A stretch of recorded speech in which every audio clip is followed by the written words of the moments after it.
We're half an hour away from the opens in Hong Kong, Shenzhen, and Shanghai. You're watching the China Show. I'm Yvonne Man with David Ingles. Yep. Good morning. Let's get to your top stories today. Stocks across the region are effectively unchanged, mixed, flats, whatever you want to call it here. Investors, of course, digesting Jay Powell's comments to Congress on his cooling labor markets. Hong Kong is set for gains after advances in Chinese shares in the mainland and also in New York overnight. Now, just coming up as well, inflation numbers are coming through out of China. This is for the month of June. It's set to show weak consumer demand and also continuing factory gate deflation. Plus, we hear from the CIO at Temasek as the Singapore fund's investments in China fall below the Americas for the first time in at least a decade. The challenge in China is one of confidence, consumer confidence, corporate confidence, investor confidence. And of that, I think the most important is consumer confidence.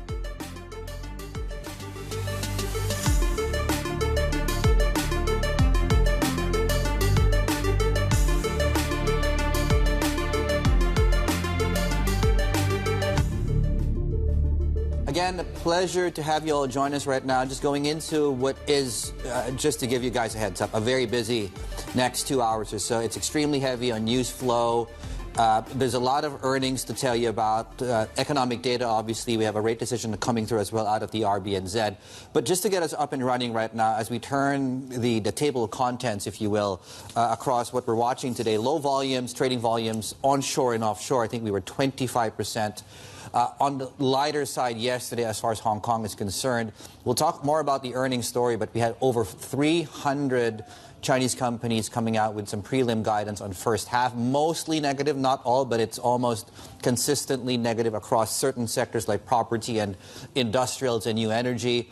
Inflation numbers are coming through. Perhaps we also get our credit numbers and, of course, bond sales on the back, of course, of all the news flow around CGBs recently. Yep, in terms of the market action, you're not seeing a whole lot of it here today. In fact, Asia-Pacific is slightly down when it comes to some of these equities here. But U.S. futures, as we talk about, still punching slightly higher after we did see the S&P reach that 36 record this year. The Bloomberg Dollar Index is flat as well, so you're not seeing a whole lot of appetite into stocks here right now. Taipei just opening up, and we're seeing actually some downside in Taiwan, about 0.5%, but it's marginal. We talked about that RBNZ decision that's happening at the top of the next hour.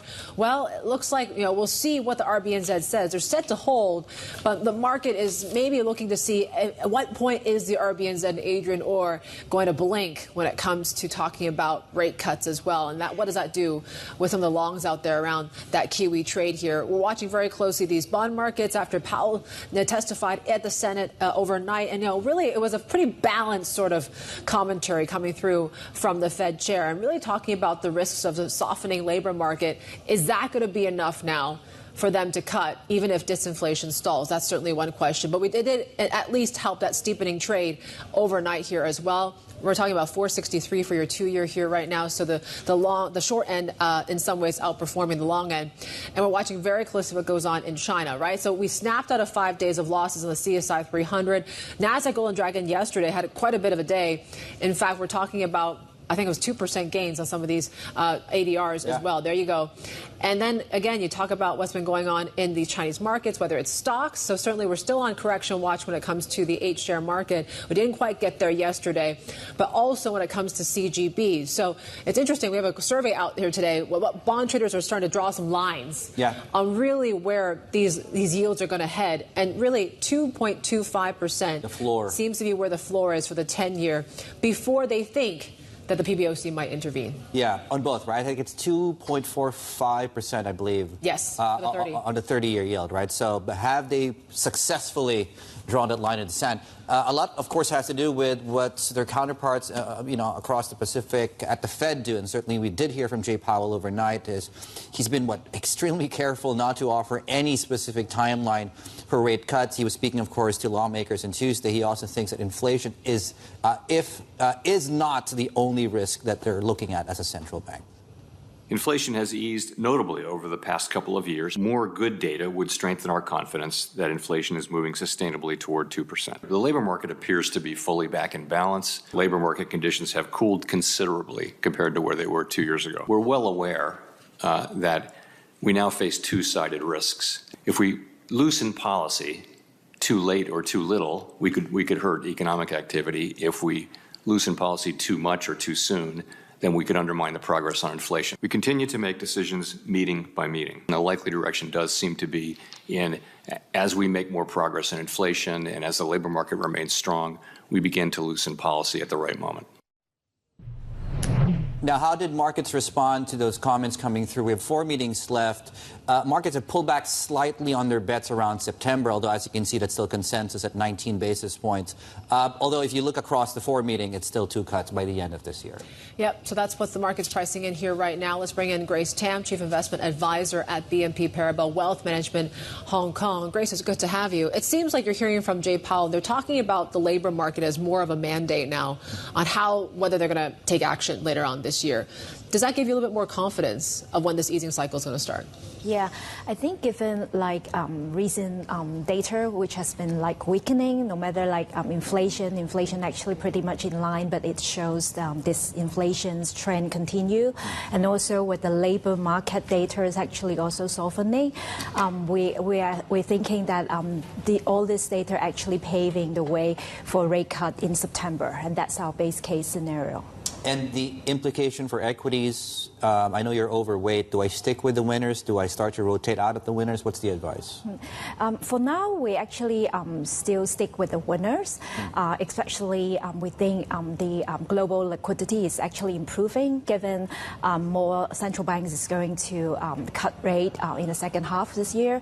And overall, we think, especially in terms of valuations, except for those really mega tech, we think our valuations actually remain attractive. And in terms of those mega tech, we still like them, but obviously we think short term, technically speaking, they're overbought.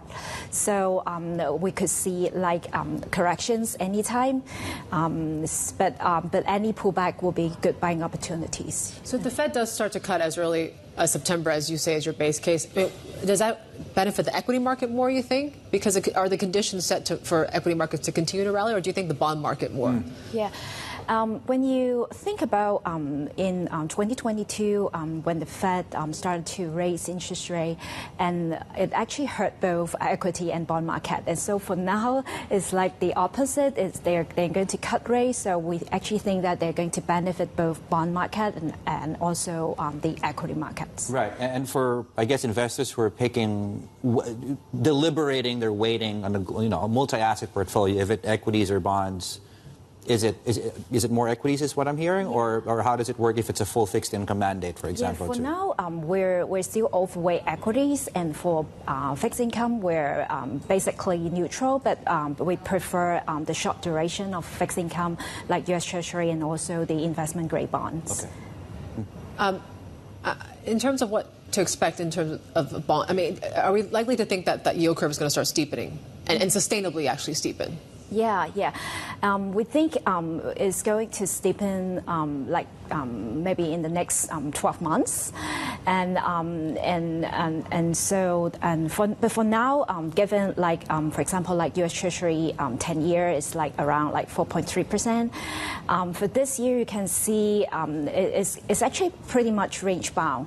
So it's 4.2 to 4.6 or 7, and we expect this range bound trading will continue, and for now it's at the lower end. And if there is more positive news on data or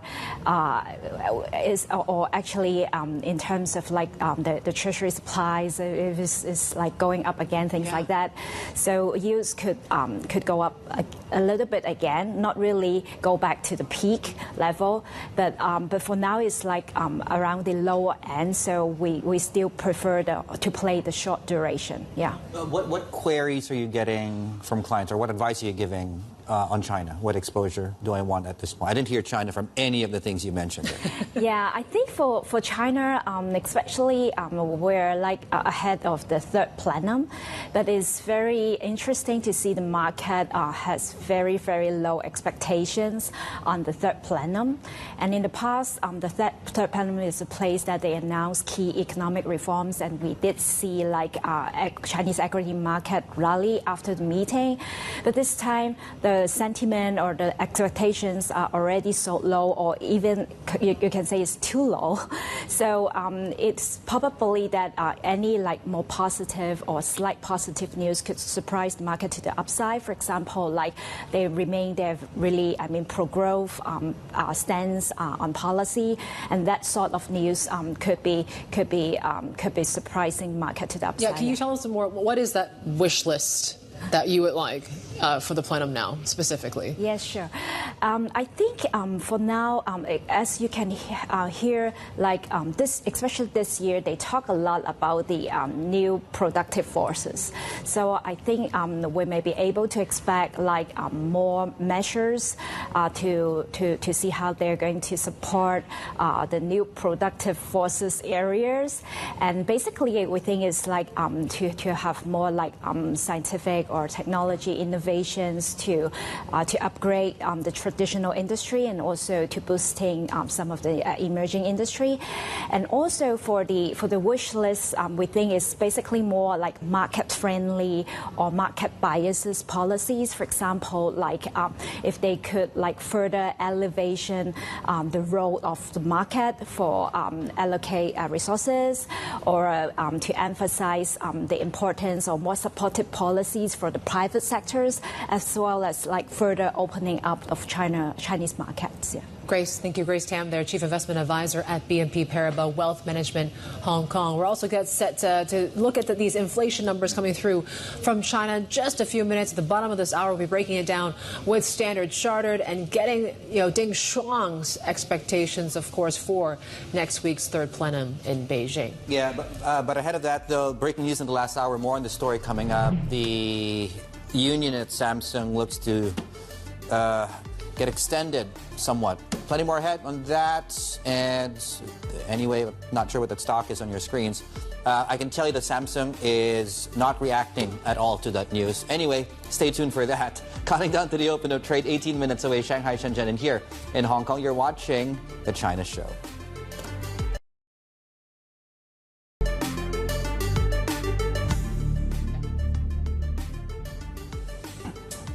Samsung Electronics about an hour into the session and going through the breaking news, at least the developments, of course, across the strike and the labor union there.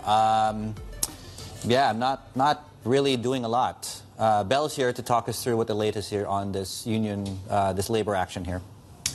Yeah, well, it's not doing much at the moment, but it is setting up potentially for something that could be really long-lasting, because we know this Samsung strike is underway. It's a 3-day event. It just kicked off on July 8th, so Monday. Today was supposed to be the conclusion, but now the Samsung union is saying the company management hasn't been prepared to engage with us, so we're going to take this a step further, and we're going to go on an indefinite strike. That's actually something they had signalled ahead of this strike taking place, because we had the one-day strike last month that was seen as a bit more of a signal of what could be to come, and even at that point they were already signalling the possibility of this happening. But now this morning, just this announcement out from the union that yes, this indefinite strike is taking place. Just tell us about the timing of this strike, and really at a time when, of course, they're about to kind of embark on this whole AI sort of revolution. It's quite a crucial time, really. Yeah, and as we've been discussing, it's really that race around AI chips, and we're seeing so much demand coming through. Where Samsung is lacking and is trying to catch up is in HBM in particular. It's important to note that really these chip makers, they make up the bulk of the union members, so that is also worth noting. But HBM in particular is an area where Samsung, for instance, is still trying to convince NVIDIA to use its chips here. It's falling behind SK Hynix, even though it's a lot smaller. And so, yes, certainly a very important point. And the Samsung union has been clear that they do want to disrupt chip production. That is their goal, even though Samsung just on Monday said that it hadn't had any impact so far. But it's certainly something that analysts have been tracking as well. Right, Belle, thank you so much. Animal Jewelers there on the latest on Samsung. Just some breaking news coming through out of Singapore. So the market has been doing well, and at this point it's done well enough that we're now looking at likely the highest close in 6 years on the Straits Times Index. There we go, highest since June 2018. Yeah, let's stick to Singapore, because the state-owned investment fund Temasek has revealed its investments in China are now below those in the Americas for the first time in a decade. Temasek reported a modest full-year return of 1.6% as China's market slump offset better returns from the U.S. and India. The CIO, Rohit Sipahimalani, told us more about their outlook. So the challenge in China is one of confidence, consumer confidence, corporate confidence, investor confidence. And of that, I think the most important is consumer confidence, which is being dampened both by what's happening in real estate and the fact that there hasn't been that much demand-side stimulus to sort of help propagate that. Now, the government's clearly very focused on economic development. You hear that every day. So far, we feel that the measures have been more on the supply side and need to be probably a little more on the demand side and address the decline in real estate. And the reason for that sentiment is very important on the consumer side, because apart from just GDP and real demand, I think that's going to be the key catalyst for the stock market. I don't think you can really rely on a sustainable basis now, a lot of US endowments or pension funds coming into the market. But there's a huge domestic savings in China. Today, historically, they went into real estate. It went into trust products. Neither of them are really viable alternatives right now. You would expect that at these valuations, they would expect to put money in the stock market rather than earn 2% in the bank. But today, they're still earning 2% in the bank. But if you can get that sentiment to change, there's a lot of that money that can flow into the stock market. And I think that will be the catalyst. Now, I don't know whether it takes 3 months, 6 months. It'll depend on what happens. But we've seen in India that once domestic flows come to the stock market, it actually acts as a huge counterforce to global forces, adds a lot of stability to the market, and will be a catalyst. In the very near term, I think you need to see. We saw people getting excited in April in China. In between April and middle of May, MSCI China was up 16, 17%, best performing market in the world. And then again, people felt disappointed with the extent of measures taken on real estate, and we've seen a slump back. But second quarter as a whole, China performed better than the S&P 500. So there will be periods, I think people are looking for signals to see that what will sort of catalyze that return of confidence. And I think that will be the catalyst, but I can't tell you the timing for that. Might the third plenum be a catalyst? Could that be a game changer? So expectations are low from investors because they're saying, we need to see action. And so it could be a catalyst just because expectations are low. So if they actually surprise positively, I think that could be a near-term catalyst. You talked about how domestic and retail investors can cause a turnaround, a reversal in China's stock market. But other people say that perhaps Chinese equities will continue to hum along at such a pace until foreign money comes into China. That's unlikely to happen as long as you get those returns, for example, in the US. So I think it's, like I said, people in in April came in because they thought valuations were really cheap, saw some signs of action to the real estate front, which got them excited, and you had this huge rally, and then they were disappointed. I think foreign money in the near term can lead to short-term spikes. But for sustainable returns in China, I think you need domestic money, because there will be large sections of Western money which will always feel pressured. I can only see US-China tensions go up, not go down from here. So which is why in the long run, I think it's going to be, for sustainable returns, you need domestic money. We've seen that in India, where India now that systematic investment plans get in $3 billion every month into the market. In the past when there was a crisis overseas and money moved out of emerging markets, the Indian market would correct 20, 30%. Now it barely moves because domestic money fills the gap.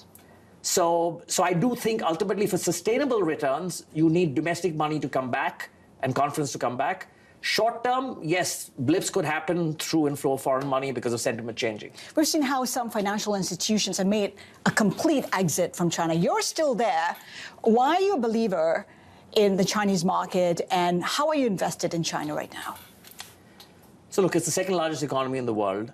I would say today, more than anything else, it's actually a good diversifier from the Western world also. The two markets don't move in tandem, and the first half of the second quarter was a good example of that.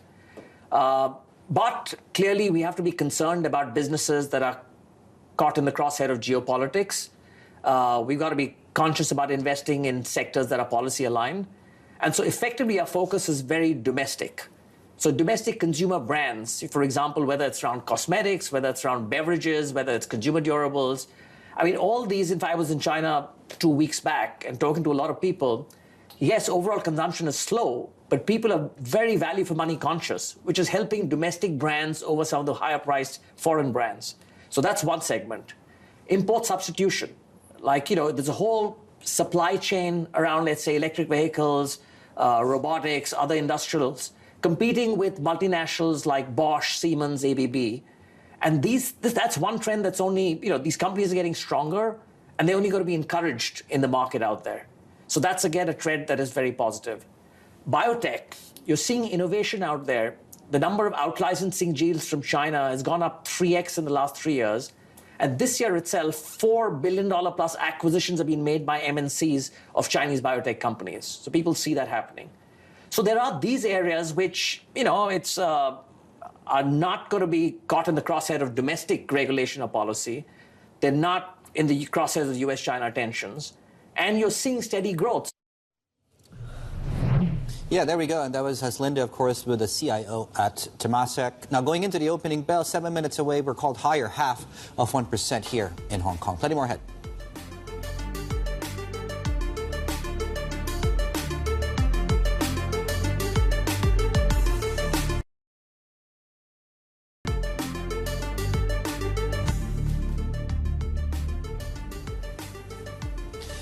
Right, welcome back. So late on Tuesday, over 300 Chinese companies came out with earnings guidance, prelim numbers for the first half. And just to summarize, based on what we've heard so far, really bad news as far as property, steel, lithium, solar, new energy. Big drop across things like Haitong, for example, came out, and also China Shenhua. Airlines did very well, though, as far as that's concerned. Yeah, that was probably the only place where we saw some bright spots there. In terms of individual stocks that we're watching out for, obviously China Vanke is a big one here today, given that they talked about this prelim first half net loss of 7 billion to 9 billion renminbi. They also talked about they have, quote, arrangements made to pay their onshore bonds due in the second half.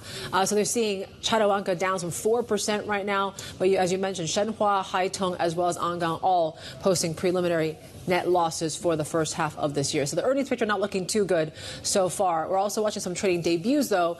Another 3 that's happening here today. It looks like things are doing a little bit better than what we saw yesterday with some of the other ones like Baifang. That's a low bar, though. The like here. Take a look at that.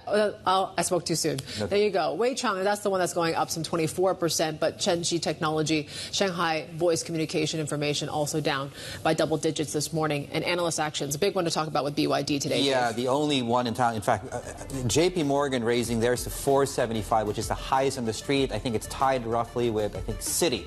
Yes. Has a price target of that amount. So BYD shares are up 2-3% in the pre-market, 2%. Open is next. This is Bloomberg.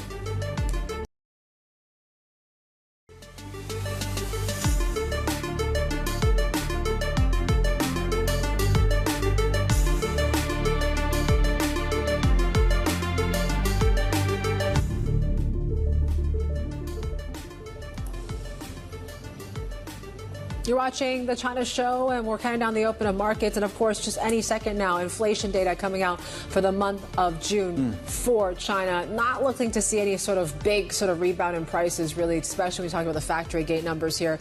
And Chinese stocks, at least we saw a positive day yesterday, really snapping out of some of the losses that we've seen in the past few sessions. On the CSI 300. Yeah, at least for that. And it did look extremely technically oversold. Yeah. Right? So we did get a bounce. We'll see if we get day 2 of that. On the Hong Kong markets, a rare day yesterday, in case you missed it, we closed exactly at 0.0%, with volumes 25% lower than usual. So we'll see if the dragon reawaketh today, as they say. Half of 1% called higher, 17.6 right now, as Yvonne is pointing out. As we get to the open, we'll flash the inflation numbers coming through, and we'll dig deeper into that in a moment, though.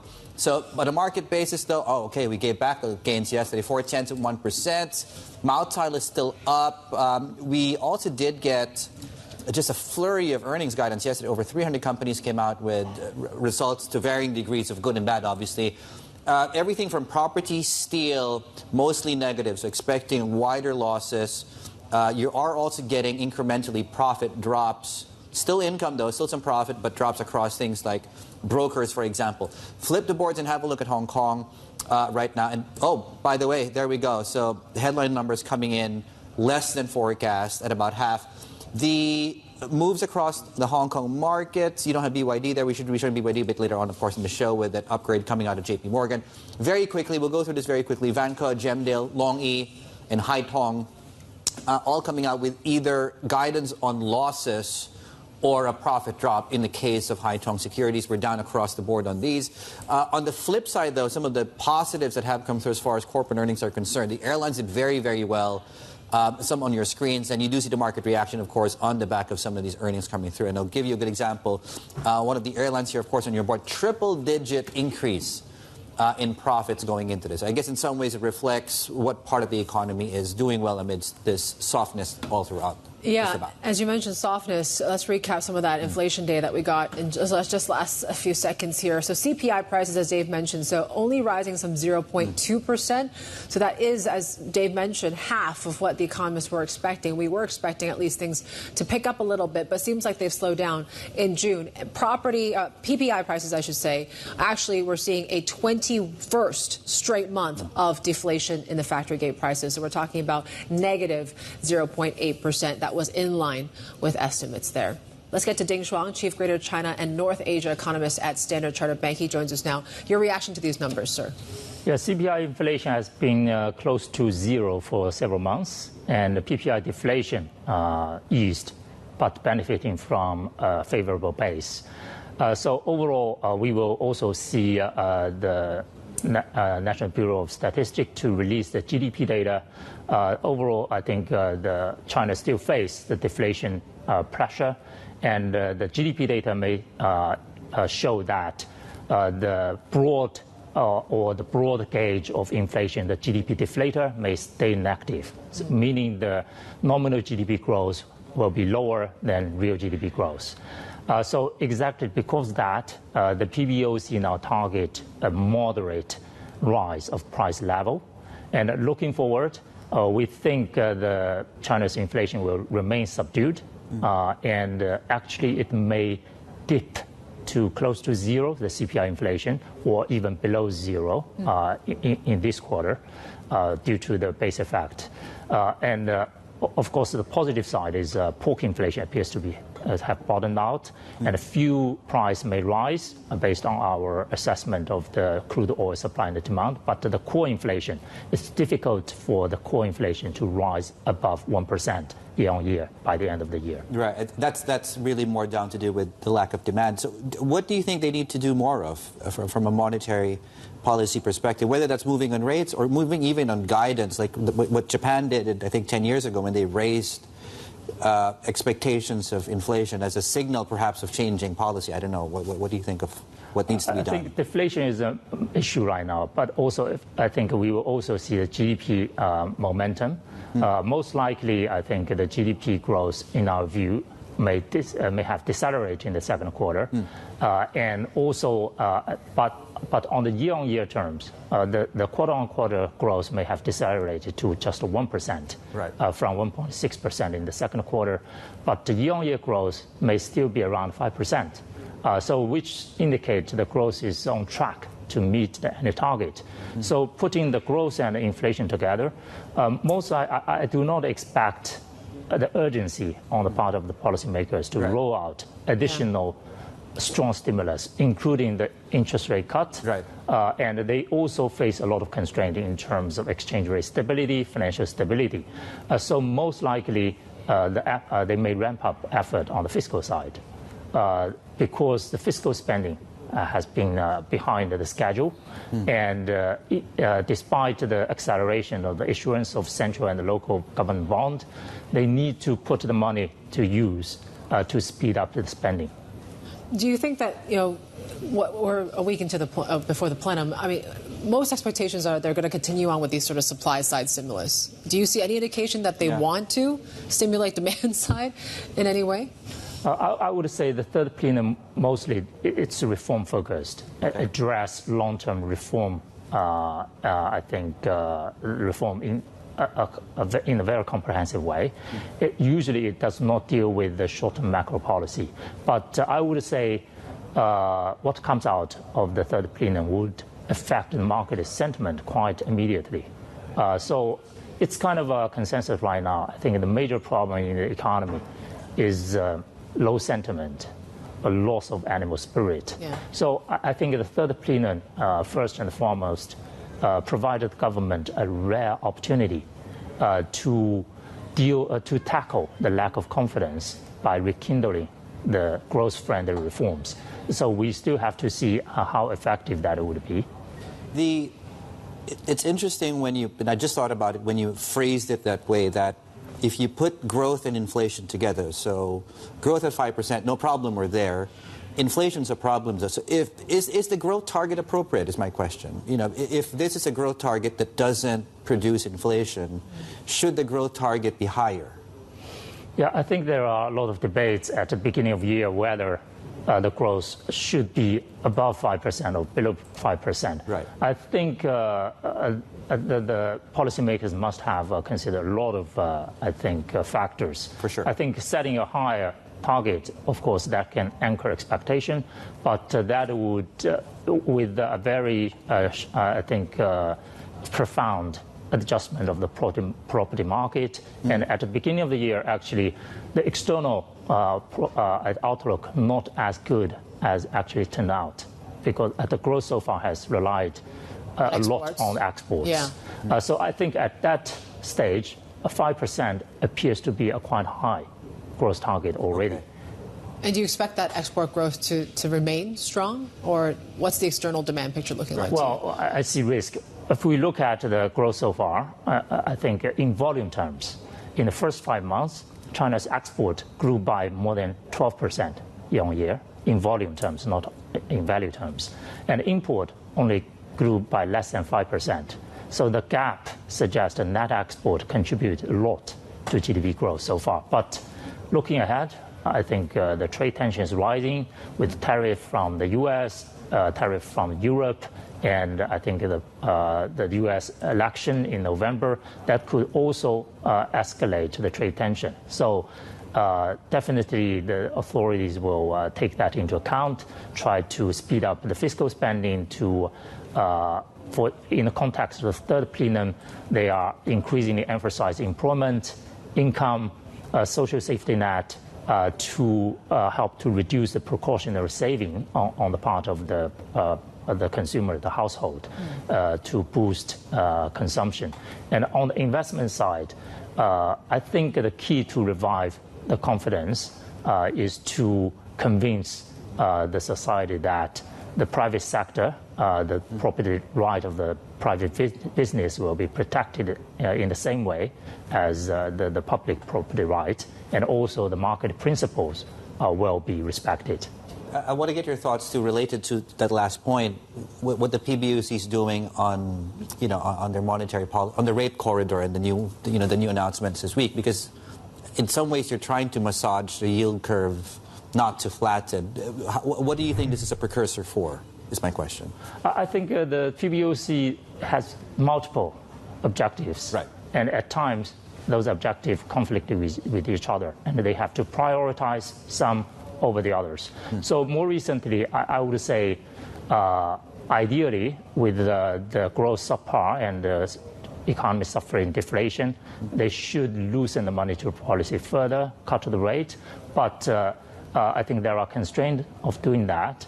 First is exchange rate. The exchange rate, I think the government attach high importance of exchange rate stability. For good reason, because a devaluation is not supported by a strong export performance, and it would lead to more trade tensions. And also, it could also, I think, result in capital outflows, set back the renminbi globalization, I think, objective.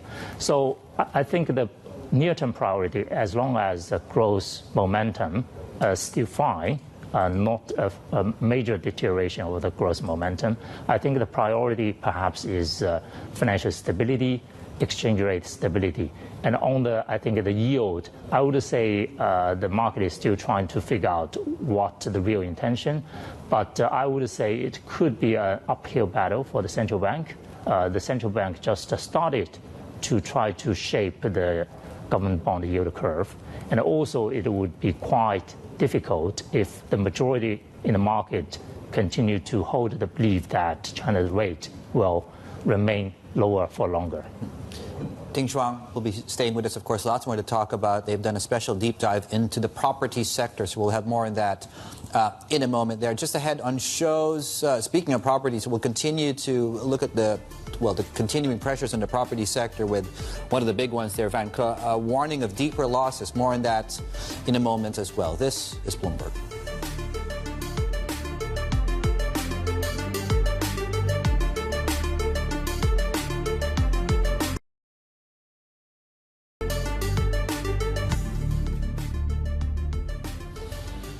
All right, we're checking Chinese markets here this morning, and we are actually seeing some green on the board here. In fact, MSCI China, we're up about 1%. Hang Seng coming back in a big way after we basically had made no movement yesterday. So we're up about 210 points on the get-go here. HS Tech is also really driving that here this morning. We're also checking one stock in particular, though, particularly in the property space, China Vanke.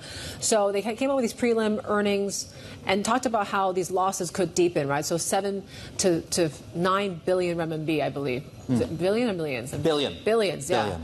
But there you go. The stock was initially down some 4%, and we've basically gave back, and we're coming back here this morning. So obviously, let's talk a little bit more about this and bring in our credit team. Bond and loan reporter Loretta Chen is with us here right now.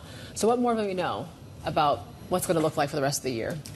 So the last quarter in Q2, Vanke said it's going to record a 7 to 9 billion renminbi loss. That's 3 times of what was already a loss-making quarter in Q1.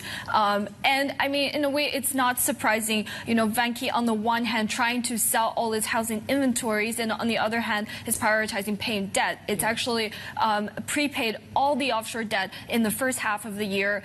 It doesn't have any outstanding offshore bonds in the second half of the year. And now it's moved its focus to paying back onshore debt. So amid all these efforts, it's really hard to imagine how this company, you know, 3 years ago, it was selling 3 times the house value of what it sells now, how it's going to make up for the shortfall. Tell us more about the onshore obligations. It said it's made arrangements to be able to meet those obligations. Yeah, that's right. So the company could get more financing from banks. So using these bank loans to prepay bonds, we know that Vanke was previously in talks with banks to swap some of these public debt into private debt, backing them with asset collaterals.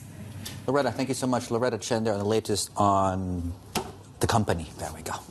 Let's get a sense of the housing market in China. So Ding Shuang is still with us, Chief Greater China and North Asia economist at Standard Chartered Bank. You guys do a semi-annual China developer survey. The latest one has just come out. Just take us through how the survey works first and foremost. Like, how many developers, who do you ask, and what is it like? Yeah, the survey covers about 40 developers in the first tier, second tier, and the third tier cities. And this recent survey was done in May and early June. Okay. So it may not fully reflect the impact of the relaxation measures in the tier 1 city that started in late May. But I think the results suggest that I think the index is still below 50, but it improved marginally. Which means it's a marginal improvement of the sentiment. In particular, but I think below 50 means still quite fragile situation. The good thing is more developers in tier 1 and tier 3 cities. They expect better sales in the next 6 months, mostly due to the policy support. So I think the flip side, the more negative side of it is the liquidity squeeze continue to weigh on construction and their appetite to purchase land. So that would affect in terms of property investment and also, I think, the land sale revenue in the future. So those are, I think, the summary of the outcome. Forward-looking, the developers still expect more policy easing from the government in the next 6 months. What do you think is still needed then? I would say the government has already taken a lot of measures on the demand side, including making the mortgage more affordable and more accessible, and removing the restrictions on purchase. And more recently, the central bank rolled out the relending facilities, 300 billion, to help the local SOEs to acquire the unsold homes for social housing purpose. Next, I think what is needed perhaps is to remove all the unnecessary restrictions, including even in those top-tier cities. Perhaps I think if there is a worry about future speculative demand, use more market-based method, like in Hong Kong, use the stamp duty instead of very restrictive, I think, measures. And there are also doubts about whether the relending facility of the central banks, 300 billion, is enough. to have an impact to reduce inventory. So the amount perhaps need to be increased, but also the cost of the relending appears too high. I think if this is for social housing, the rental income from the social housing, whether that can cover the interest charged by the central bank, that would, I think, affect the sustainability of this program. But another issue perhaps is when I think in terms of stocking, when the property of the house is acquired, whether it can be held by the government or the SOE instead of releasing them in the market, either in the form of commercial housing or social housing, because that actually doesn't reduce the supply in the market. It's just a supply from in one form to another. So those are, I think, possible, areas to explore, and the support of the property developers, that's another area. Based on our survey, there need to be a consolidation of the market. Let those non-viable developers to fail, but for the remaining developers to encourage banks and I think the market to provide financing on normal and commercial terms. Yeah, so maybe your future survey might not include 40 developers anymore if they consolidate. Do we have any visibility on? Can you give us a guess, if it is a guess, on when you think the housing market bottoms? Yeah, currently we do not see the light at the end of the tunnel, but we already see about 10% contraction for 2.5 years, and I think the government policy becomes more forceful. I think in the second half we may not see the sequential improvement, but we may already see some year-on-year improvement because of the low base of last year. And I think for the sake of make a judgment, our assumption is that the market may bottom out in next year, hopefully in the first half. Ding Shuang, thank you. Ding Shuang, their Chief Greater China and North Asia economist at Standard Chartered Bank. You can also follow all the day's trading on our Markets Live blog that is on your Bloomberg at MLiveGo. You can get a market rundown in just one click. Plenty of commentary and analysis from our expert editors here at Bloomberg. And just to see what's really moving markets here today, this is The China Show.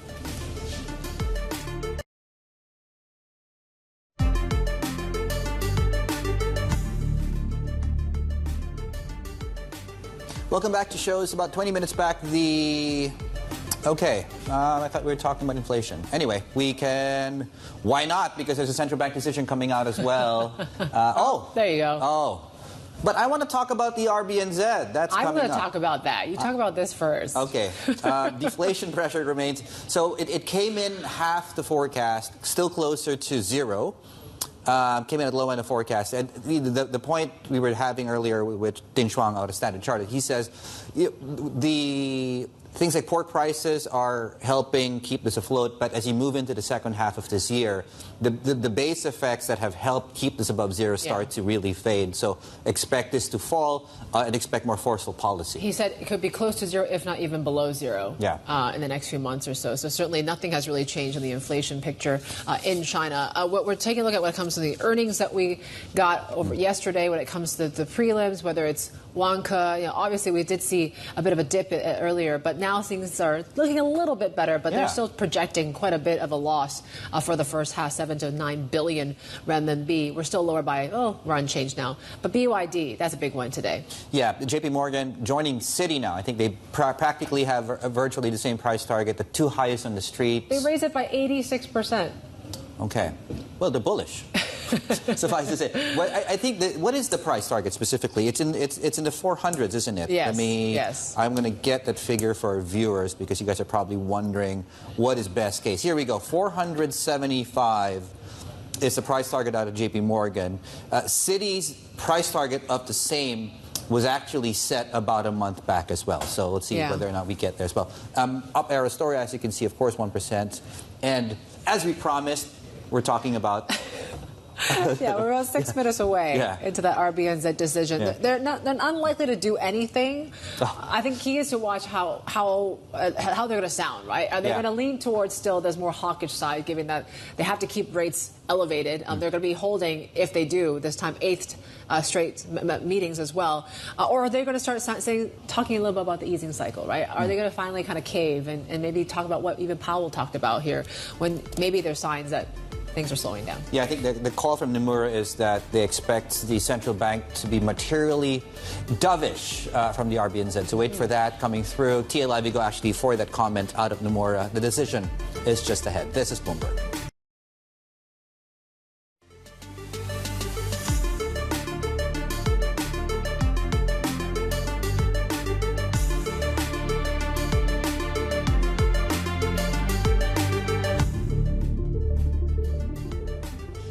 Welcome back to the China Show. Here's a look at how the Kiwi is trading here. We're just seconds away from that RBNZ decision and likely set to hold as well. But really looking into the guidance here and really where the RBNZ thinks about when they can actually embark on this easing cycle. And I think most economists that we've talked to are basically thinking that maybe they might start sounding a bit more dovish than they have. And maybe they can actually start cutting sooner than what they're assuming right now. Yeah, signaling the path for lower rates ahead. I think, at 5.5%, they have been at 5.5%. Let me just look all the way back and when they've actually, I think they've certainly stayed at these levels longer than the Fed. The Fed's last rate hike, and we'll talk about Jay Powell in a moment here, was this time last year. I think they hiked back in, I think it was April or May, the RBNZ. Here we go.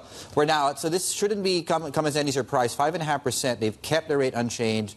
Every single economist that we've surveyed think that was going to be the case in anyway. We've yet to see details of the actual statements and, of course, more commentary coming through from the officials themselves and where they think rates are going to be. We have some more lines coming through here. Yeah, so if you take a look at what they've been saying, the policy will need to remain restrictive, which is something that we've heard before.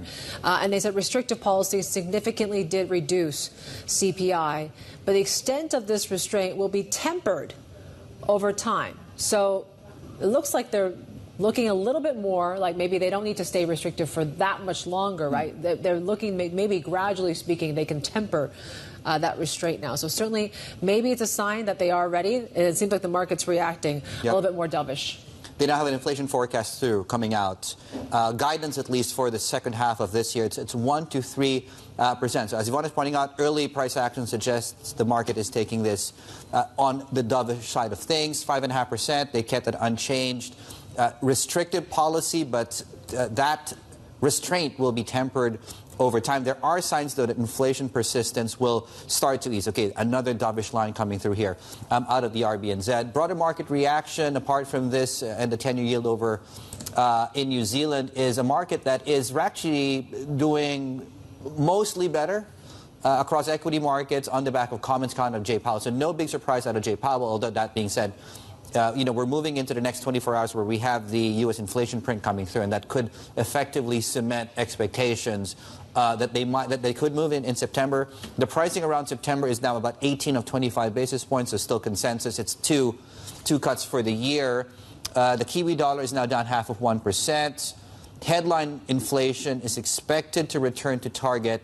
Oh, there we go. Expected to return to target over the next few months. Labor market pressures have eased. Okay, all sounding fairly dovish here as far as that's concerned. It seems like they're at least laying out the groundwork, right, of when they can actually start taking action here. So it seems like there is more of an indication now of their intent of when they can actually start cutting rates. Maybe we're talking about end of the year or even the new year. So certainly that's one to watch. We talked about the drop in the Kiwi. That's certainly one we're going to watch out for out the morning. Let's bring in Anitza, head of Asia Fixed Income Research at UBP. We're not going to talk specifically about the RBNZ, but even what we heard from Jay Powell in his testimony to the Senate overnight was the fact that the labor market is showing signs of cooling. That might be more of a deciding factor for them on when they're going to start cutting rates. Do we get more clarity now on what the rate cut timeline is going to look like? Well, our house view would still be, by the end of the year, December, that they will start with the rate cut. Mainly because, yes,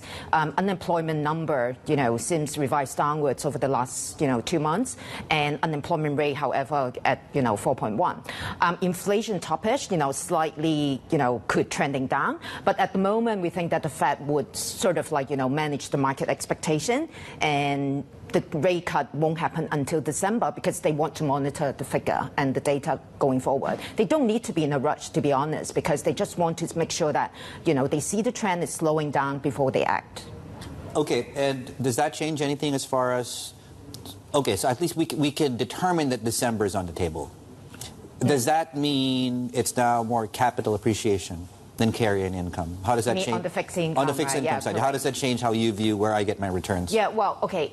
In terms of view for the second half, basically our view is that carry will be more important than capital gain in general. The main reason would be because, at the moment we're still unsure when the rate cut would happen, but at the same time we know, rate has been toppish, so very important to lock in yield. However, given the fact that we may see the rate cut in December, so that means that you need to maintain a carry in the portfolio. And capital gain may not be that easy because credit spread has been very tight at the moment. But our view basically is credit spread would be resilient because corporate earnings would still be sort of pretty strong, and demand for fixed income has been pretty strong as well. So that's why we think that generally carry will be important for the portfolio. What about duration? How do I source that? Well, basically because there would be some sort of uncertainty in the second half, talking about U.S. presidential election, even though, Trump is leading, right, and in the poll. But at the same time, there's political tension and also, what happened to Europe after the French election. All these factors would come into play in the second half. Therefore, we would reckon that better to keep duration short, such that you can act, when the market having volatility and withstand volatility. We like investment-grade bonds for sure, and to increase carry, we can also go into some short-dated high-yield names as well, or European Bank AT1s. Those are good candidates as well to increase carry. Okay, well, what yields do we know? I haven't looked at my screen. What yields do we give us a range on all of that you mentioned? Is it for example, like IG names, at the moment, 5-year or below will be somewhere, if you're talking about US or European names, somewhere around below 5% or very close to 5%. If you're talking on Asian credit, say Korea, 5-year investment grade names would be somewhere around low 5%, like 5.2 to 5.3%. If you're talking about like Hong Kong corporates, you could achieve around 5.3 to 5.8, depending on the name. Short data high yield, say India, at the moment would be trading around like over 6.5%, which is a decent and good candidate for the people to look at in Asian credit. European Bank AT1s will be around like 7%, over 7% if you are talking about short core day. You talked about Korea. I mean, we've seen a lot of issuance coming through. Are we likely to see more of that? And is that more of a defensive play for a lot of people? Well, definitely, because that will be the major supply of Asian credit going forward. The first one will be Korea. The other one that we reckon will be India credit, because Indian election, just completed, right? So we expect more issuance from the Indian side. Going back to your Korean, issuers, yes, we think that there will be quite a bit of like SOE, maybe also some triple B corporate as well that will be coming out. Bank definitely, will be coming out, because I think the differential between the onshore and offshore market is still sort of like narrow, such that they think that the offshore market would still be a good opportunity. Is inflation still a problem that you consider, or is it now slowing growth? Well, if it's not that, what is it? If elections, as you mentioned? Yeah, I would say globally still the inflation sort of like, contained. It's sort of like, going down. I don't particularly see that it's going to spike up, in short term. Okay. More, of course, with Anitza. She'll be rejoining us in a couple of minutes. We're talking all things China as well here. But ahead of that, just to recap some of the rate decision that came through out of the RBNZ, which actually, when you look at market reaction, whether that's in the Kiwi or the Kiwi-Aussie cross or where you are in yields, it's looking like this, as Yvonne is pointing out, they've laid the groundwork for future rate cuts. Timing's still TBC, but it looks like that's the direction we're headed.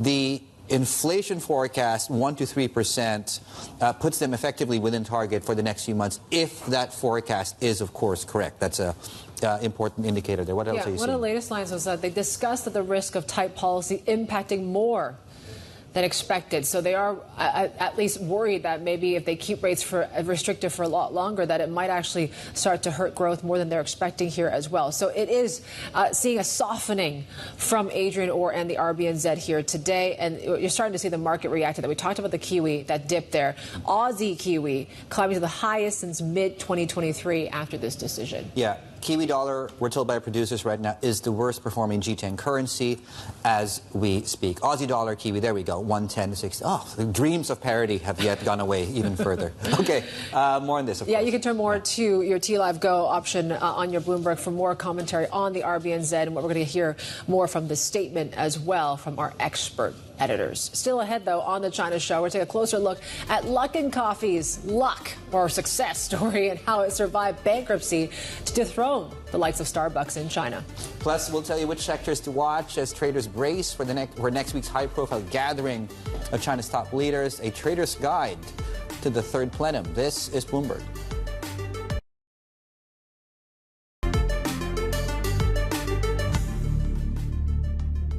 Not much of a expectation going into the third plenum.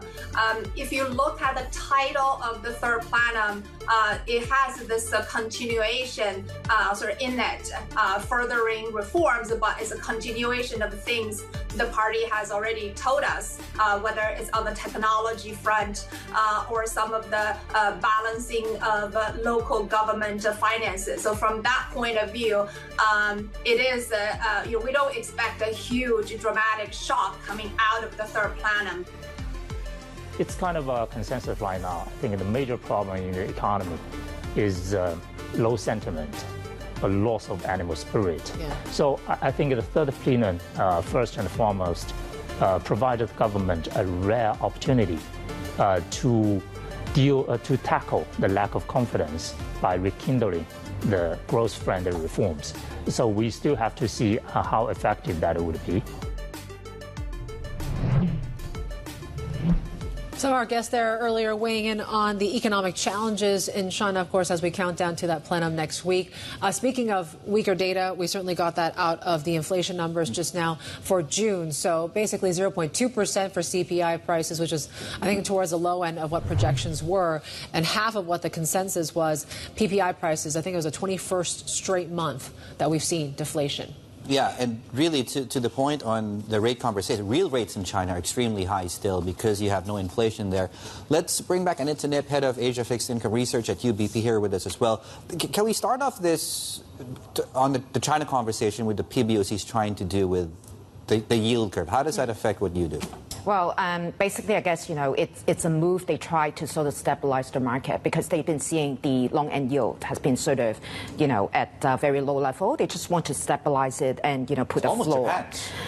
The 30-year. Okay, in a way, I guess, depending on the implementation, the main purpose is really, try to also build make sure the curve is steepen, first of all. Second would be because long end is showing about like sign of recession, economic growth, etc., right? So they just don't want, poor indications of where the yield looks like. Yeah. At the same time, if the yield is too low, there could be outflow, and that would affect the currency as well. So I think the whole move basically is just to stabilize the market, make sure the yield curve, it's in a way where it should be.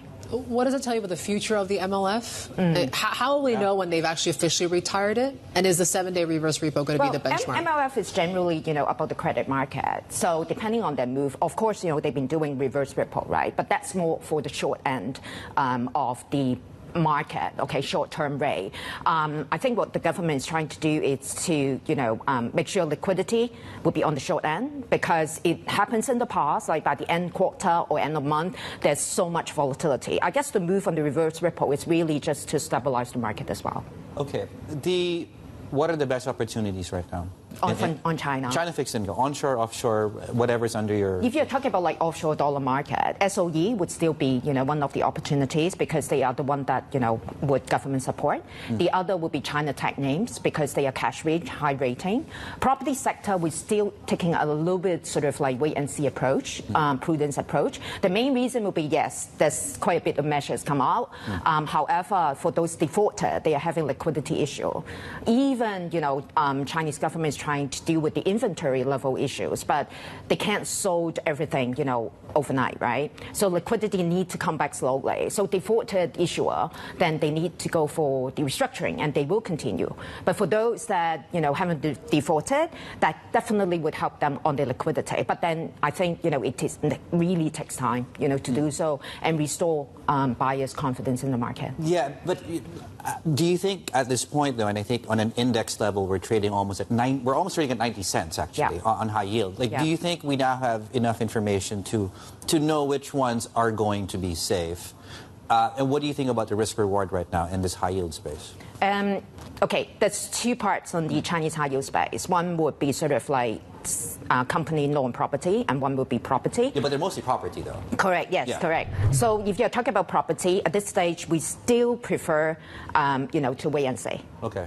We understand that there's category of defaulted and category of, survivor, but I think it still needs to see how the government implement maybe other more policies into the market to help to boost up, the contractor sales. So things that we'll look at would be contractor sales. Would that continue with the trend of, coming back, and also the inventory levels?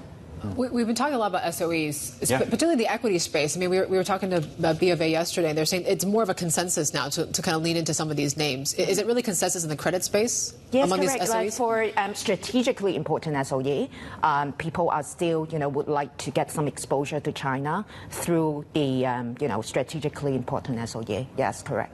Right. Are these banks, financial? Yeah, what are they then? Well, they are mainly, for example, some corporates as well as some of the banks. Banks, then people need to go for the AT1s, but there's not too many in the market. So that's why most of it is basically the corporate, like the real SOE. Yeah. Hong Kong? Hong Kong, okay, we still like the Hong Kong name. It's good that you bring it up. In fact, we see some supply in the Hong Kong corporate side, but the supply in the new issue side is mainly longer duration. But interestingly, there's some switching out of the portfolio into some short data one. We see some secondary market offer on the Hong Kong corporate and short data, which we find it very interesting because we continue to feel that it would be good to monitor the duration. So short data Hong Kong corporate, talking about like 5 year below, we like it, and also some of the Hong Kong local banks. Their senior paper. It's trading, some of them, short data, over 6%. Pretty decent. Okay. Anitza, fantastic. Thank you so much. Anitza Nip there out of UBP. All things fixed income. Okay, let's pivot to this big one next week. Yeah, of course, our traders will be watching for clues on what sort of reforms we're going to hear out of the third plenum next week. Let's get an investor's guide with our Asia stocks reporter, Jeannie Yu. So you're talking to a lot of people out there. What are they saying could be the potential winners and losers? Yes, I think, to be sure, investors are actually getting a little bit impatient. If you look at the China ETFs listed in the U.S., it's been seeing like, I think, 5 consecutive weeks of outflow. So, but still, like, if you're judging from the Asia and Hong Kong markets, I think when we talk to investors, one thing they're looking forward to is really, like, they want to get convinced about the policies over, for example, like the EV makers. Renewable energy, those kind of sectors, because China has been, vowing to, to encourage the technology innovation, but we haven't really seen much concrete details. So I think this is a part that investor really needs to be convinced. And then the second one, I think, is the SOE reforms. When we talk to people, because a lot of like funds which still has China mandates, they bought a lot of dividend-paying stocks so far this year. Like ICBC, we saw shares hitting like I think 52-week high last week. So those dividend-paying names really, like, I think they really want to hear the policies on the SOE reforms. Like earlier in January and February, people were, the Chinese government launched all the like try to push a new round of reform, urging those SOE companies to boost their dividend payouts, that kind of thing. I think people just need a little bit more details on that part. I guess the third thing, third interesting thing is really the power market, the reforms, because we have seen a very aggressive electricity price hikes so far this year in China. So I think people bought a lot of the utility names as well. They've done well, yeah. Yes, they've done really well. Dividend and also this push and price hikes.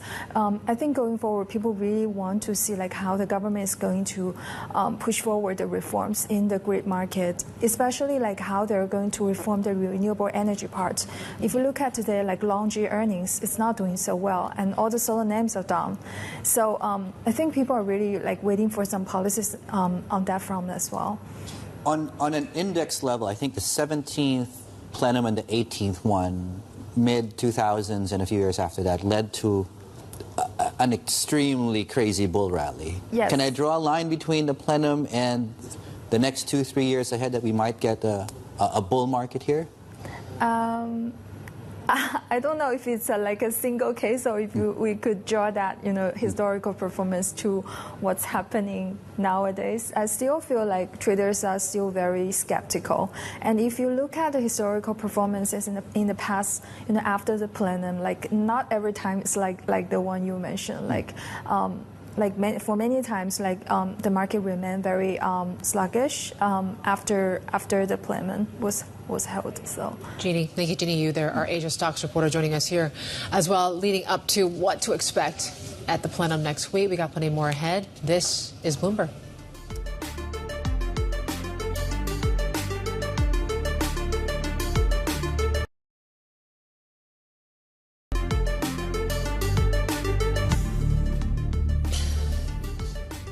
Welcome back to the China Show. Some top corporate stories are falling for you today. Oracle shares fell after Elon Musk said his AI startup would rely less on its cloud technology. Posting on X, Musk said his firm will build a system to train AI models internally. The information earlier reported the company's ending talks on a potential $10 billion cloud deal that would have seen AI renting cloud servers from Oracle. Property developer China Vanke is warning that losses grew substantially in the second quarter, admitting that investment in some projects have been, quote, over-optimistic. In a Hong Kong Stock Exchange filing, Vanke estimates a first-half loss of $962 million. That's a sharp downturn from the first quarter when it reported a loss of $50 million. Okay, we're looking at many parts of this equity market. We'll start things off in Seoul with Samsung and particularly with suppliers on the back of this. At least the update on the strike is, the 3-day was supposed to end today. It's being extended, I think, indefinitely is the conversation. So yes. Clearly not a lot of progress or any, and I'm speculating on that point, on the latter point, has been made here. So we're looking at declines on some of these suppliers of Samsung Electronics. Now, back here into the Chinese market, Baidu, Geely, and BYD is in focus too. Yeah, so Baidu, we saw the ADR surge overnight. We're scratching our heads. Why? There you go. 11% pop in Hong Kong. So it looks like some of these orders for its robo-taxi Apollo Go increased as well. Similar when it comes to BYD, a massive price target raised by JP Morgan by 86%. I think it was 475 is what the team is thinking about.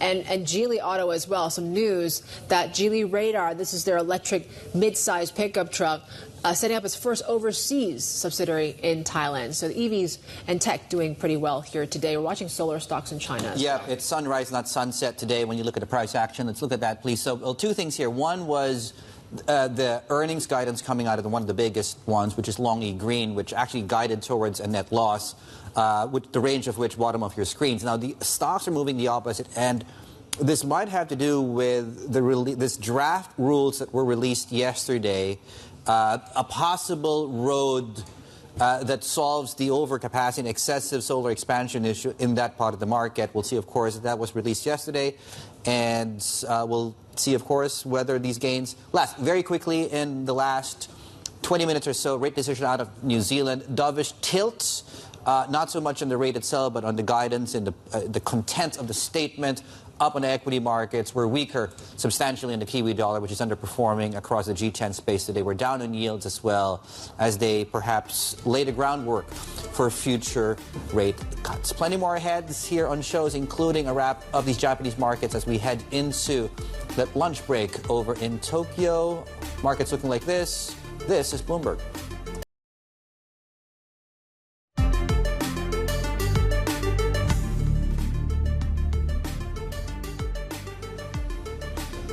11:29 a.m. in Tokyo. Yeah, we're getting into that lunch break. You guys must be hungry there. Not much appetite, really, when it comes to Japanese assets here today. We're just seeing slight upside when it comes to Nikkei 225. Dollar yen still hovering on that 161 level, but it is trading a little bit on the weaker side and not much movement when it comes to JGBs here this morning, Dave. Yeah, we're a full team there for the Asia trade team. So Sherry and Heidi are both in Tokyo. I wonder if they're eating. I wonder what they're eating. Oh, they look live on Instagram. They're having a great time. Yeah? Yeah. Maybe a bit of bento, a bit of sushi. They haven't seen each other together in this part of the world for years. Yeah. So if you check out their Instagram feeds if there's access. If not, check out. I think Sherry's been putting stuff on X and Twitter too. So I wonder what they're having for lunch. Partaking. There we go. Anyway, enough of that. Equity markets are, broadly speaking, flat. S&P, of course, notched its 36th record high. We're slightly higher in S&P futures. Dollar is still stronger. Dollar was weaker. It's probably this recent drop in the Kiwi dollar that's pushing the Bloomberg US dollar index on the way up. Mix across certain sectors. IT's down, but we're really doing well as far as Hong Kong markets are concerned here. Following the drop yesterday in Hong Kong, we're seeing that pick up ever so slightly right now. And of course, over in South Korea, the focus certainly there is really on the updates on the Samsung story. Yeah, so that came out just a few hours ago, and basically the labor union representing thousands of those that are striking from Samsung Electronics workers, they're saying it's prepared to extend the current walkout indefinitely. This was supposed to be just a 3-day thing. The move threatens to affect chip production as global demand for AI technology booms. For more, I want to bring in our Bloomberg Opinion columnist, Catherine Thorbeck. She joins us from Tokyo. And Catherine, tell us about the timing of this strike. It's quite interesting right now for Samsung. Right. So it was supposed to be a really good week of headlines for Samsung. They have their big annual summer product event that's taking today. So the headlines for Samsung globally were supposed to be about, the latest consumer gadgets that it unveils. Unfortunately, this strike is sort of taking up some of the limelight. And perhaps more importantly, when it comes to the timing, is actually that Samsung right now is trying really, really hard to get its high bandwidth memory chips accepted by NVIDIA, which is obviously the sort of AI darling, the AI leader. And right now, it's sort of fallen behind the domestic rival SK Hynix, who has already gotten its chips approved and being purchased by NVIDIA. So Samsung really can't afford any sort of production turmoil or any sort of snarls on that front right now as they're trying to get their chips approved by NVIDIA.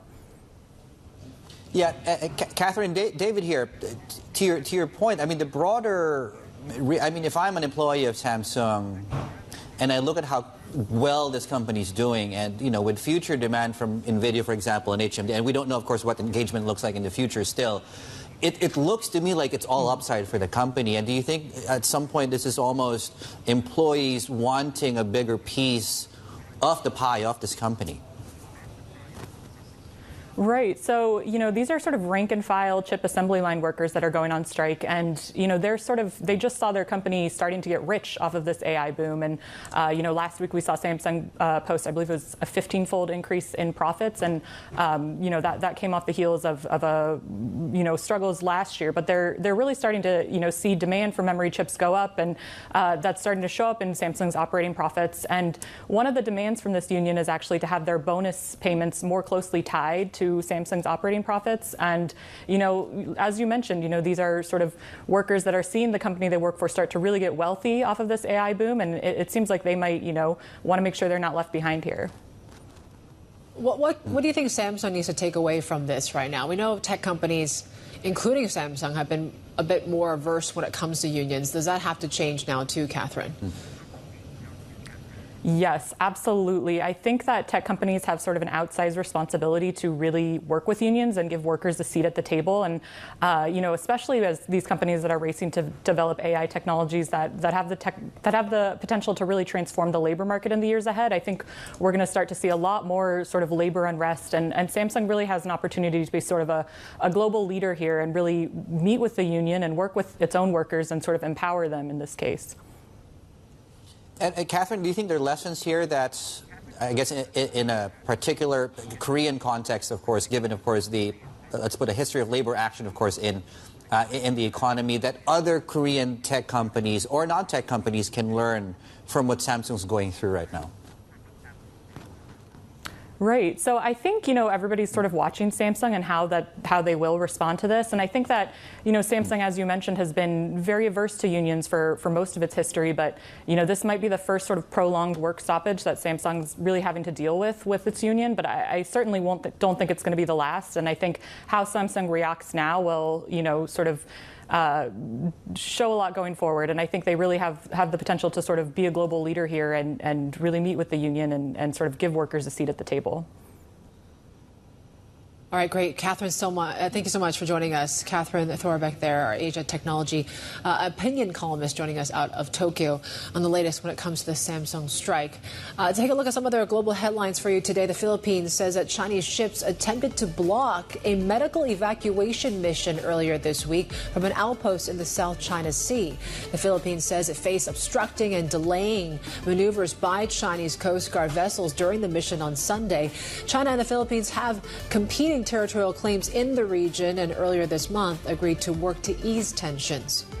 A NATO summit has begun in Washington with a pledge to further boost Ukraine's air defenses. The alliance promised 5 long-range missile systems for Kyiv, even as leaders resist offering it a path towards membership. Meanwhile, in Russia, India Prime Minister Narendra Modi has urged President Vladimir Putin to seek a peaceful end to the war. Modi's call came a day after a deadly missile strike on a children's hospital in Kyiv provoked international outrage. India is ready to provide support for the restoration of peace. I was very happy to listen to our opinions on it. I assure you and the global community that India favors peace. After listening to my friend President Putin, I am hopeful for peace. U.S. Democrats are sounding the alarm over Donald Trump's policy goals as they try to shift focus away from President Biden's mental acuity. Now, many parried questions about Biden by invoking Project 2025, a list of policy proposals drafted for Trump by the conservative Heritage Foundation. Its goals include gutting the federal civil service and blocking efforts to fight climate change. Now, staying on topic here, Singapore's state-owned investment fund Temasek sees the pros and cons to a possible re-election of Donald Trump come November. Their chief investment officer, Rohit Sipahimalani, told our colleague Linda that he actually sees the election shaping market sentiment. We've been investing in the U.S. since 2014 across the Obama administration, the Trump administration, and the Biden administration. You've seen through it all. So I think we don't invest with a view about, depending on a particular president or particular party as such. But generally, to your point, I think today, obviously, the market seems to be pretty okay. In fact, positive around if Trump were to come back, that's the way the market's pricing in today. I think the difference from the last time is 2 things. One is starting point of valuations are much higher. Secondly, in 2016, we were coming out of a commodity slump and a general growth downturn in 2015, 2016. So the reflationary impulse of more fiscal policies and lower taxes, et cetera, and inflation was not an issue. So all that was very positive for the markets. I mean, today, I think you've got balancing forces, right? So inflation is an issue. It's not gone away. So people would be concerned about, particularly if there are high tariffs put in or constraints on immigration, it could reignite some inflationary pressures out there. On the flip side, there are positives in terms of expectations of higher deregulation under Republican administration, potentially. So there are pluses and minuses. But I think we'll have to look at things specifically as they play out. I think the situation is very different from what it was in 2016 in terms of the market environment and valuations and the macro environment. So I think those are the differences which you have to factor in. And that was the Temasek CIO, Rohit Sipahimalani, speaking with Haz there. And still ahead, we're talking more about Luckin. They've dethroned Starbucks to become China's top coffee retailer less than 4 years after it filed for bankruptcy. More on that caffeine-fueled comeback. Next, this is Bloomberg.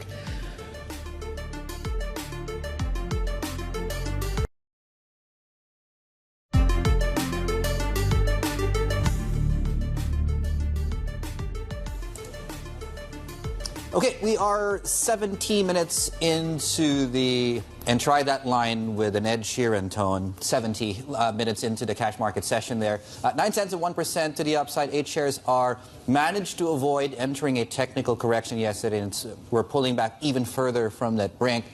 We're looking also at some gains on the CSI 300, so it's looking like day 2 of gains there. We'll see what earnings look like these next few days. Extremely large number of Chinese companies reported prelim numbers yesterday, over 300. And just in terms of a sector summary, based on yesterday, property and steel didn't do very well, but that's expected. You know, the new energy plays like solar, for example, Longy came out and said, you know, this is how wide our loss is probably going to be. They had a big range there. And a drop across property, energy, and brokerages. So that might underscore the names you might want to watch very closely these next few days as a proxy. Airlines, though, did very, very well. And I think some of the airlines that have reported so far are seeing upside in the stock. Okay, it's going the opposite way. Was past tense. I need coffee. Well, yeah. Speaking of coffee, if you're having your first or second cup for the day. Fourth. Maybe you would have known. Well, for us, maybe fourth. We've been up earlier.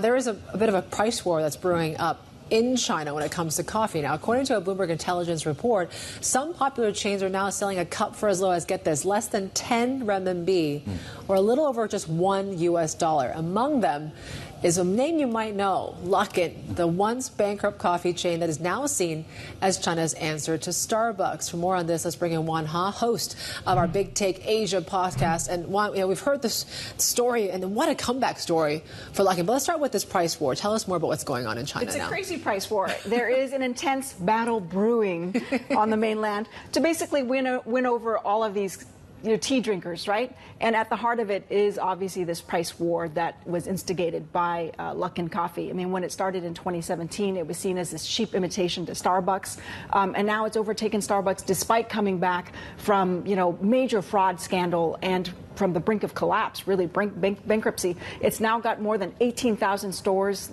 locations all throughout China. That's double what it had in 2023. And of course, that's way ahead of Starbucks, which has just over 7,000 locations. How did it, and you remind us, of course, of one of the dark periods of the company's history, how did it bounce back from that accounting scandal? It's such a comeback story. I mean, when the accounting scandal happened in 2020, the SEC found that the company basically had fabricated about $300 million of sales. So it overinflated its sales numbers, and everybody thought it was dead. But, there were still investors. It delisted from the NASDAQ stock exchange, and it got rid of the founders of the company, of Luckin. And there was still a very much an investor who really believed in the company. But, of course, then the pandemic hit. And what was interesting to the pandemic was so many companies struggled, including Starbucks during the pandemic, but Luckin's model actually insulated it from the lockdowns. What do they do? Well, they have this very lean, bare bones model. It's basically a kiosk, employs very few employees. Most of the ordering and cash payment system, is done on the app. So it's all cashless. And it already had this takeout and delivery model that was quite sustainable. So it really worked during the pandemic. And now it's been able to leverage off of that really lean model. It's found a way to obviously entice people with really local tastes. I mean, we actually tried. We got special delivery from Shenzhen and tried their, coconut latte, which was not bad. I tried that. Yeah. Yeah. Hopefully a cold one. I can't imagine how. I can imagine if you ordered something warm, how lukewarm it would get. It was about 2 hours after it came, but we had ice. Where does the price war go from here? That's a great question, because really when you offer something, for cheap, somebody else is going to offer it for cheaper. And that, of course, is what is happening right now. I mean, you've got the ousted founders of Luckin. They themselves have started a competing company, also based on cheap pricing model, and they have stores now nationwide. You also have K Coffee, which is KFC's brand, as well as McDonald's also competing to get these low prices. It's now 9.9, just under 10 yuan or over $1 for a cup. I think the biggest takeaway here, off of the story for multinationals is that you can't just dismiss these local brands because they've got the cheaper price and because you think you've got the bigger brand or you've got the value, right? Because at the end of the day, as we've seen in this case, this cheaper price is really driven by a very different business model that comes with innovation on its own. Overall, though, I mean, what happened? I thought when Starbucks entered China, the big challenge everyone asked was, you're not going to be able to convert all these tea drinkers to drink coffee. What led to this shift, you think, now? I mean, it's such a huge market. I mean, the number of coffee drinkers in the U.S. or anywhere else is so much more than what you have obviously in China. But people really love these mixed coffees, and I think that's what Luckin and some of the other ones have really struck upon, is that they know how to cater to local tastes, and more importantly, they know how to make that coffee so that it's, Instagrammable or be able to put on Huayong Shao. Are they the ones that do the Maotai lattes? That's right. Yes. They've got it's infused with Maotai, which of course is this grain alcohol made by Well, I'm surprised that you didn't get that delivered. I'm surprised you guys picked coconut latte. Said we didn't. It was cocktail hour somewhere, so of course we had. We tried the whole array. Yes, we did. Juan, it's great to have you. Thank you, Juan Ha there, host of the Big Take Asia podcast. More on, of course, the success story around Luckin. Yeah, on the terminal for our Bloomberg clients. If you have internet, which hopefully you do, Bloomberg.com. On the Big Take Asia podcast. Find more, of course, in other podcast platforms, Apple Podcasts, Spotify, and also iHeartRadio. New episodes are dropping, of course, every Wednesday. Now, we touched on this last point there, the rise of China as a coffee drinking nation and the demand there as well. Yeah. Interestingly enough, look how the news gods worked out, right?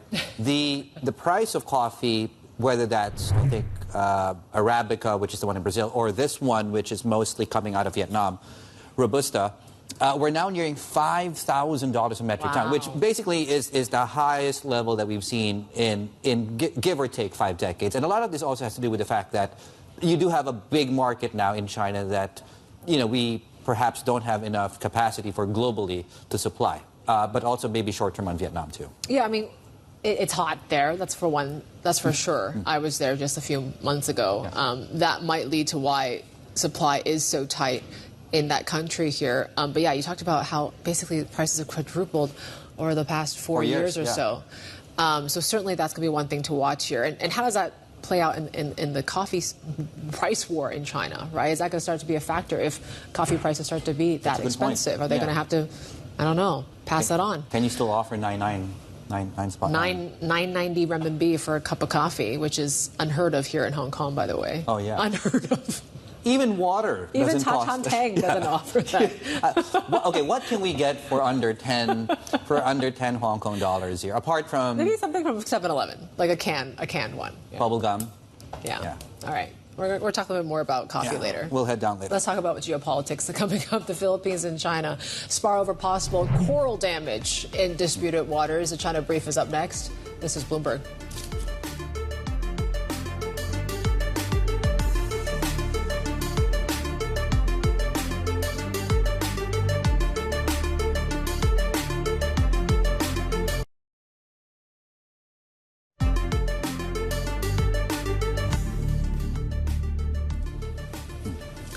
Well, here is your China brief. A look at what's making headlines in national newspapers and trending on social media today. The Shanghai Securities News says brokerages can reject and report to regulators any unusual behavior in high-frequency trading. Now, that's under a draft agreement laying out the rights and responsibilities of securities firms and investors.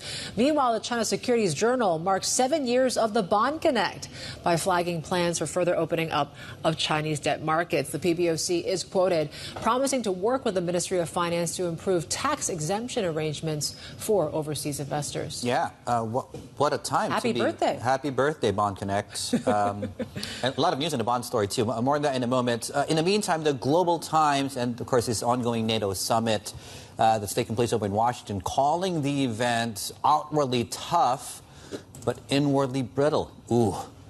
They see the bloc showcase of unity being overshadowed by issues such as Ukraine and the upcoming U.S. presidential elections. Now, the report also accuses NATO of attempting to extend its influence into the Asia-Pacific region. Now, elsewhere, the China Media Group has released this documentary on a disputed shoal in the South China Sea. The CMG says the video showcases the ecological survey of Ren Ai Jiao, which is, I think, teardrop of the Nansha Islands, if you translate that. which is what the Chinese call the second Thomas Shoal, of course, in a territory also claimed by, of course, the Philippines. That's the backdrop there, and the territorial disputes in this part of the world.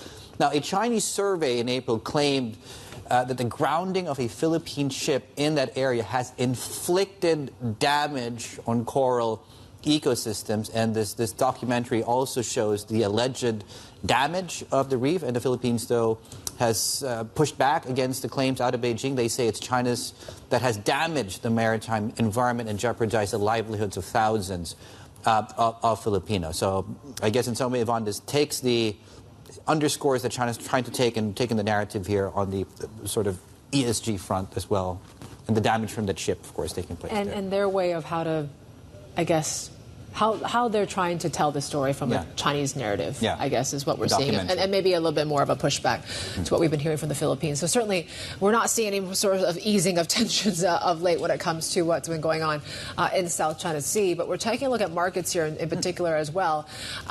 I mean, obviously we're seeing equity markets are doing decently well, with the exception of New Zealand, of course, given just what we've been seeing with what's been going on in bond markets as well as the currency. There's more movement there. But we're watching some of these IPOs and trading debuts in Hong Kong here today. After what was a relative disaster yesterday, really, on price itself, right? Not so much really. They were able to raise their money. I think you have a few today that are doing well, relatively speaking, and a couple, of course, that are doing well. There's never a normal day in these trading debuts, is there? It's not really telling us a trend either today, at least. The pipeline, though, we were talking about this yesterday. That's intact. Yeah, that's intact. A lot of, on the smaller side of things, $500 million, which is something I guess to look forward to in terms of pricing in the third quarter. The earnings stories also, I think, so we're moving into official earnings season in a couple of weeks. What we are getting right now are some preliminary guidance from many onshore Chinese companies of how they think the entire first half went for them. Case in point is property. I think we had Vanke and also Gemdale coming out with their guidance as well, both losses. Yeah. I think the scale of Gemdale's was about half of where the range is on Vanke. Shenhua is also coming out with a guidance on a drop in net income, although I believe we're still looking at profits for that one as well. So yeah, it's important qualification to make the difference between losses and actual drop in profits as well. Yep, and we're watching obviously the Kiwi assets, what's going on in New Zealand after the RBNZ. Yeah, maybe signaling some signs of easing now from their restrictive policy. No timeline, of course, was given, but you do hear a softening about how they need to at least start tempering over time the extent of their policy restraints. So the markets took that as wildly dovish, particularly how the Kiwis were down and weakening by 0.75%. Aussie Kiwi also climbed to the highest we've seen since February of last year. We'll leave you with this look of markets here. Commodities are down. Equities, for the most part, are higher this morning. That's it for us here on the China Show. Bloomberg Markets Asia is next.